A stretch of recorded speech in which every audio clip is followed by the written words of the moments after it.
हामी औरतहरूले चाहिँ क्या घरमा 2 टाइम बिहान बेलुका भात पकाएर चाहिँ के भन्छौँ भन्नु त मरदलाई कि मलाई त नकुर ल्याएको रहेछ नि त, मलाई त खाना पकाउनु ल्याएको रहेछ, मलाई त लुगा धुनु ल्याएको रहेछ, म त नकुर्नी हो नि त यो घरको। तर हामीले कहिले सोच्छौँ कि यो घर चलाउनुलाई, यो घरमा रासिन पानी भर्नुलाई, छोराछोरी पढाउनुलाई त्यो मरदले बाहिर गएर कति दुःख गरिरहेको होला। तर चाहे फोनमा होस्, चाहे बेलुका ड्युटीबाट कहीँबाट काम गरेर आएको मरदलाई होस्, हामीले कति थोक सुनाउँछौँ भन्नुहोस् त। 2 टाइम ग्यासमा भात पकाएर है त्यो काम त सबैले गर्नै पर्छ नि त। सबैले आफ्नो जग्गामा आफ्नो काम त गरेकै छ नि त।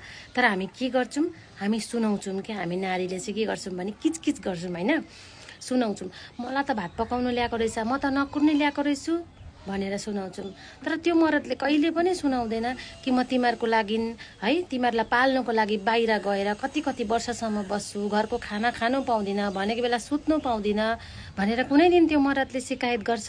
गर्दैन नि त। तर हामी औरतहरूले चाहिँ के गर्छौँ, दिनरातै हामीले 2 टाइम भात पकाएर हामी चाहिँ नकुर्नी हो, नकुर्नी भन्छौँ घरमा बसेर है। तर त्यो मरद बाहिर गएर कतिजनाको अन्डरमा काम गर्नुपर्छ होला सोच्नुहोस् त। ऊ झन् कतिजनाको नकुर हुनुपर्छ होला। त्यो बात हामी सबै नारीहरूले बुझ्नुपर्छ।